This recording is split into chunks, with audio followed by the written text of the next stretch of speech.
Saudara-saudari yang dikasihi Tuhan, pernahkah Anda bertandang ke gereja milik sebuah denominasi Kristen yang bukan Katolik? Pernahkah Anda berdoa di gereja mereka? Jika pernah, adakah sesuatu yang menyentuh dari lingkungan tersebut yang tidak Anda temukan di dalam gereja Katolik? Atau ada kekayaan gereja Katolik yang Anda tidak temukan di sana? Jika kita serius dengan pekan doa sedunia yang sedang kita jalani selama minggu ini, pertanyaan ini barangkali perlu direnungkan. Karena muara dari doa Yesus adalah persekutuan umat manusia yang percaya kepadanya, agar menjadi garam dan terang bagi dunia. Dalam episode ke-128 ini, kita mendalami bagian ketiga doa Yesus sesudah perjamuan akhir, yang menugaskan para murid untuk membangun persekutuan sejati, menjadi contoh bagi dunia yang selalu dilanda perpecahan. Menghantar refleksi ini, mari kita membaca Injil Yohanes bab 17 ayat 20 sampai 26. Yesus menengadah ke langit dan berdoa, "Dan bukan untuk mereka ini saja aku berdoa, tetapi juga untuk orang-orang yang percaya kepadaku oleh pemberitaan mereka, supaya mereka semua menjadi satu, sama seperti Engkau ya Bapa di dalam aku dan aku di dalam Engkau, agar mereka juga di dalam kita, supaya dunia percaya bahwa Engkaulah yang telah mengutus aku. Dan aku telah memberikan kepada mereka kemuliaan yang Engkau berikan kepadaku, supaya mereka menjadi satu, sama seperti kita adalah satu. Aku di dalam mereka dan Engkau di dalam aku, supaya mereka sempurna menjadi satu, agar dunia tahu bahwa Engkau yang telah mengutus aku, dan bahwa Engkau mengasihi mereka, sama seperti Engkau mengasihi aku. Ya Bapa, aku mau supaya dimanapun aku berada, mereka juga bersama-sama dengan aku. Mereka yang telah Engkau berikan kepadaku, agar mereka memandang kemuliaanku yang telah Engkau berikan kepadaku. Sebab Engkau telah mengasihi aku sebelum dunia dijadikan. Ya Bapa yang adil, memang dunia tidak mengenal Engkau, tetapi aku mengenal Engkau. Dan mereka ini tahu bahwa Engkaulah yang telah mengutus aku. Dan aku telah memberitahukan namamu kepada mereka, dan aku akan memberitahukannya, supaya kasih yang Engkau berikan kepadaku ada di dalam mereka, dan aku di dalam mereka." Saudara, ketika saya memutuskan untuk terlibat dalam pelayanan ekumene lintas gereja bersama sejumlah pendeta dari berbagai denominasi Kristiani di tengah tahun 2012, saya mengusung konsep dasar ini sebagai sebuah misi pribadi yang kiranya menjadi sumbangan bagi gerakan ekumene Kristiani. Saya bisa mengambil bagian penuh di dalam kebaktian sebuah gereja non-Katolik, teristimewa untuk membedah Alkitab dan menyampaikan refleksi atasnya. Yang unik dari pengalaman ini, saya mendapat banyak dukungan dari kalangan non-Katolik dan perlawanan dari kalangan Katolik.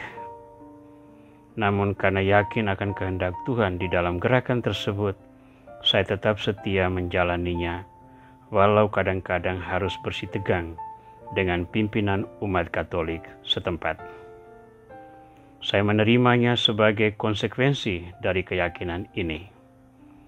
Itu salib yang harus kuhayati. Saya yakin mendoakan persekutuan umat Kristiani adalah langkah awal, namun perwujudan konkretnya adalah langkah lanjut yang tak boleh diabaikan.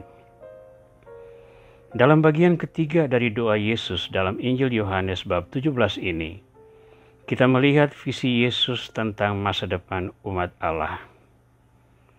Kelemahan manusia selalu menjadi santapan empuk kegelapan untuk mengacaukan rencana keselamatan Tuhan yang dilanjutkan oleh gereja pasca kenaikan Yesus ke surga. Maka doa tersebut menjadi kerinduan Yesus sekaligus penugasan yang diberikannya kepada para murid. Yesus berdoa agar umat beriman yang percaya pada pemberitaan Injil sungguh bersatu sebagai kesaksian bahwa Yesus itu penyelamat yang diutus Bapa Alasan utama adalah bahwa kehadiran gereja merupakan representasi rencana besar Allah yang dilaksanakan oleh Yesus Kristus. Sebagaimana Bapa dan Yesus itu bersatu, demikian pula umat Allah yang menjadi buah karya Yesus haruslah bersatu. Jika mereka bersatu dengan kodrat yang sedemikian dalam, mudahlah bagi mereka untuk mewartakan persatuan bangsa-bangsa di bawah panji keselamatan Kristus. Dan akhirnya, muara dari persatuan itu adalah keselamatan kekal bersama Yesus dalam kemuliaan abadi. Yesus menghendaki agar dimanapun dia berada, di situ umatnya berada. Namun umat beriman hanya bisa berada bersamanya jika terlebih dahulu menghayati nilai-nilai persatuan di atas. Karena persatuan ini merupakan wujud hakikat Tuhan yang adalah kasih. Orang yang saling mengasihi dengan kasih yang tulus tidak akan membiarkan sahabatnya terpisah dari dirinya. Perwujudan terdekat doa Yesus ini ada di dalam diri jemaat perdana. Kisah Para Rasul bab 2 ayat 41-47 menceritakan hal tersebut. Orang-orang yang menerima perkataan itu memberi diri dibaptis, dan pada hari itu jumlah mereka bertambah kira-kira 3.000 jiwa. Mereka bertekun dalam pengajaran rasul-rasul dan dalam persekutuan, dan mereka selalu berkumpul untuk memecahkan roti dan berdoa. Maka ketakutanlah mereka semua, sedang rasul-rasul itu mengadakan banyak mujizat dan tanda. Dan semua orang yang telah menjadi percaya tetap bersatu, dan segala kepunyaan mereka adalah kepunyaan bersama. Dan selalu ada dari mereka yang menjual harta miliknya, lalu membagi-bagikannya kepada semua orang sesuai dengan keperluan masing-masing. Dengan bertekun dan dengan sehati mereka berkumpul tiap-tiap hari dalam bait Allah. Mereka memecahkan roti di rumah masing-masing secara bergilir dan makan bersama-sama dengan gembira dan dengan tulus hati, sambil memuji Allah. Dan mereka disukai semua orang, dan tiap-tiap hari Tuhan menambahkan jumlah mereka dengan orang yang diselamatkan. Hanya dengan gaya hidup ini, mereka sudah memberi kesaksian tentang gereja kudus, seperti yang disabdakan Yesus dalam Injil Matius bab 3 ayat 14-16. Kamu adalah terang dunia. Kota yang terletak di atas gunung tidak mungkin tersembunyi. Lagi pula orang tidak menyalakan pelita lalu meletakkannya di bawah gantang, melainkan di atas kaki dian, sehingga menerangi semua orang di dalam rumah itu.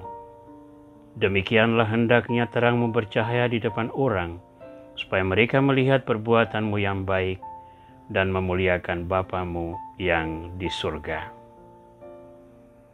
Saudara, untuk mengupayakan persatuan umat Kristiani, masing-masing kita dituntut untuk memberi sumbangan sesuai kemampuan kita.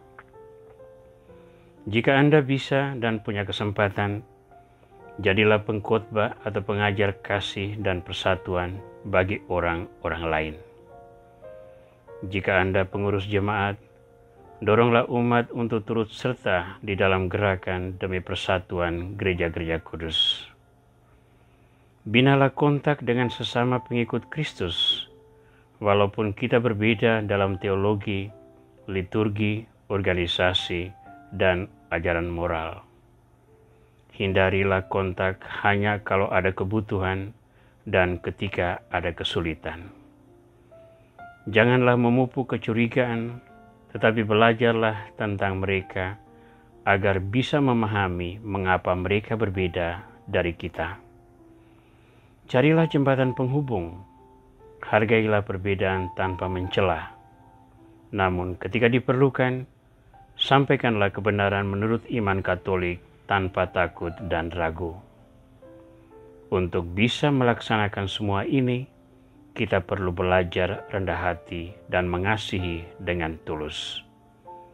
Tanpa kerendahan hati dan kasih yang tulus, tak ada persatuan sejati umat Kristiani yang kita perjuangkan. Tuhan Yesus Kristus, tuntunlah kami keluar dari lorong gelap egoisme kami dan lebih berani menyerukan persatuan umat Kristiani, mengupayakannya dan menghidupinya. Semoga berkat kesadaran kami yang kecil, Gereja Kudus lebih berjuang untuk kesatuan bangsa-bangsa, menegakkan keadilan, mengupayakan perdamaian demi pemulihan martabat manusia yang tercipta menurut gambaran-Mu. Semoga nama-Mu semakin dimuliakan di seluruh bumi. Amin.